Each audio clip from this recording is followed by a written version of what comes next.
How's it going, everyone? It is Skullzi here with the latest gaming news, rumors, and speculation, and we're back at it again to discuss a trending Bethesda topic. Over the last couple of months, Bethesda has somehow been consistently finding themselves trending amongst the gaming community, all for different various reasons too, actually. From the recent Starfield settlement and faction mini-video series, to yet even more leaked Starfield images, and of course, to Pete Hines being misquoted and labeled as being part of some kind of Starfield on the PS5 Illuminati conspiracy. Bethesda has been dominating the trending tab and headlines more now than they ever have before. And also, real quick, my neighbors are having a party. It's Labor Day or whatever today is. It's some kind of holiday, so I mean, it's not a bug, it's just a feature. But either way, it seems like Todd Howard must have just gotten bored someday and performed the Black Sacrament, and now everything is just working for Bethesda from that point forward. Either way, we aren't actually talking inherently about Starfield today, but instead, the most recent Bethesda trending discussion involves The Elder Scrolls 6, and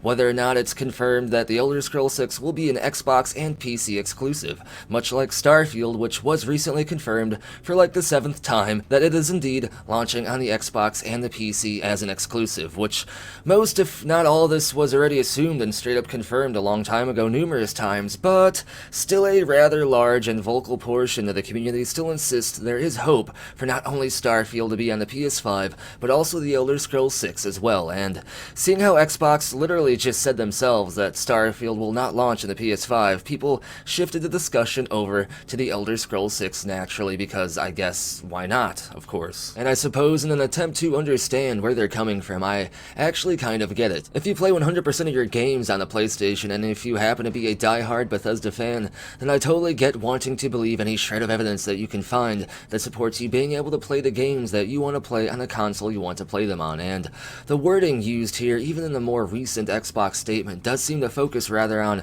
where the game is launching initially, and not so much on where the game will remain forever, meaning there does seem to be some kind of leeway for a small opportunity and chance for Starfield to perhaps release on the PS5 later on. But I still feel like that is grasping at straws here a bit, which is something Pete Hines literally also said himself. Regardless though, as I broke down in the previous video, the only way future Bethesda games will likely ever release on the PlayStation is if Sony allowed Xbox Game Pass onto their devices, and like I also explained before, unfortunately, the chances of that happening are way too close to zero to even consider being remotely possible, at least for right now. It sounds like my neighbors are digging outside. Are they burying all of our hopes and dreams for Starfield and The Elder Scrolls 6 to be on the PS5? No, probably not, but either way, the gaming industry is a rapidly evolving and changing industry, and who knows what will happen in the years to come. Either way though, it seems like people still think that The Elder Scrolls 6 somehow perhaps has a higher chance of releasing on the PS5 than Starfield, which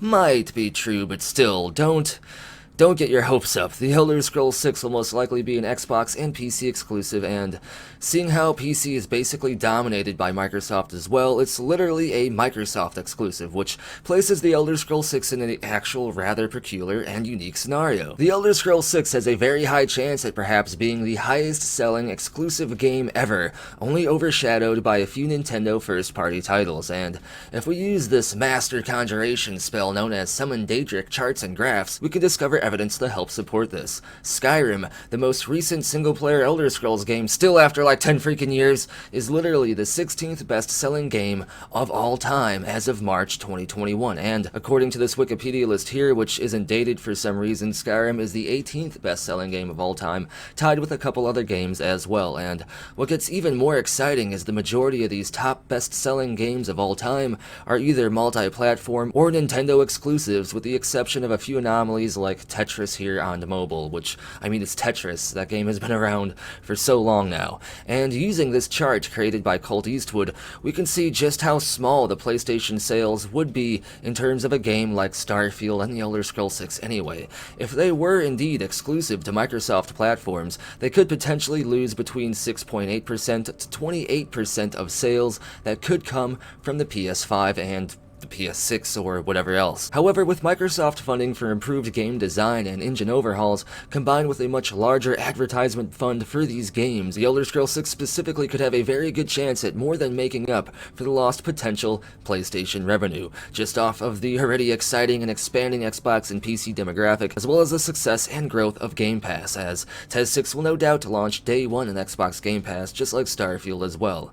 As to how much this could potentially affect future sales, though, is yet to be determined, as I don't fully know how they could implement Game Pass subscribers playing a game into potential day one sales. Either way, though, the point is Skyrim is a legendary game and one of the best-selling games of all time, so naturally it's safe to assume that The Elder Scrolls 6 will no doubt carry some of this hype and expectation. Clearly, people want The Elder Scrolls 6 and are super hyped for it already if they are arguing about what platforms the game will launch on even now, when we have several years to go until the game even comes out. Bethesda carries a lot of weight in the gaming industry, and they affect the discussion and flow of trending topics even more so lately, even when they don't necessarily want to. So regardless of how you feel about all the exclusivity, one thing is very clear here. The Microsoft acquisition is great for Bethesda, and it's putting them right in the position they needed to be in order to step up their game with their future projects. I have a very strong feeling that Starfield will be evident of just how large of a step up this will be, and that upgrade again will be further magnified with the improvements made to The Elder Scrolls 6. Perhaps Starfield will end up being super amazing and easily one of the top 10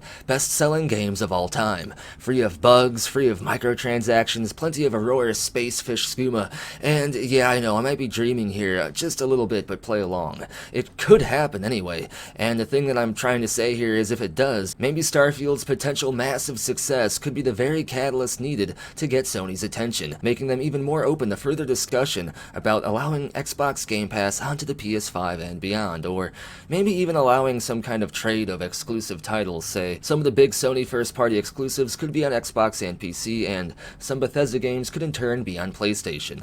Well, that is definitely speculation. I'm just trying to perhaps grasp at some more realistic straws here in order to try to envision a future where Bethesda games can finally come back to the PlayStation community, because I too dislike exclusivity in the way that it does try to create imaginary boundaries between people, separating some gamers from playing what they want to play because they don't own a particular piece of plastic. But at the same time, I do have to admit, this Bethesda and Microsoft deal, it just works. You can clearly see, though, just how much potential The Elder Scrolls 6 has, and although all evidence does seem to point towards it launching as a Microsoft exclusive, I hope I was able to show that just in terms of its potential success, how it could make it even more possible for it to find a way on a PlayStation console. And to further add to the recent Elder Scrolls 6 discussion, known and trusted insider and Blade's agent Jeff Grubb also stated that he heard from one of his Daedric summoned sources that somehow even now The Elder Scrolls 6 is currently planned to release as an Xbox and PC exclusive. And I threw PC in there as well, because just like Starfield will 100% launch on PC on day one, I believe Elder Scrolls 6 will as well. Basically, Xbox exclusive now means Microsoft exclusive, so don't worry, the game will definitely be out on PC. And The Elder Scrolls 6 is many years away, no doubt, but with Starfield just under a year away, it's safe to assume the development process for The Elder Scrolls 6 is fully underway, with the majority of work left in Starfield revolving around playtesting and bug fixing.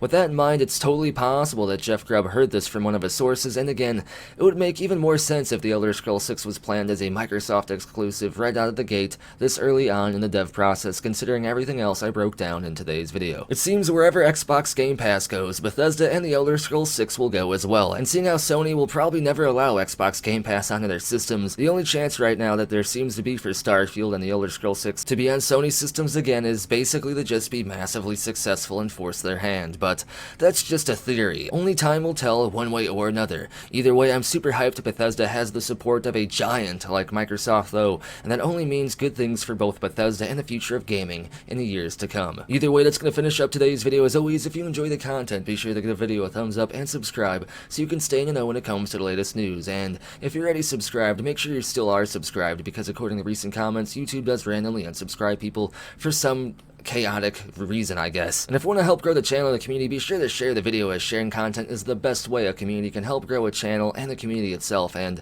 lastly, if you want to support the channel and the community, you can support the channel over on Ko-fi, Patreon, or here on YouTube as an exclusive channel member. It's a huge help. Links for all this and more are down in the description below, and as always, thank you for watching. Be sure to tune in next time when, sorry for all the noises in the background during this video. I don't know what was going on. Maybe my neighbors were doing the Black Sacrament. Ooh.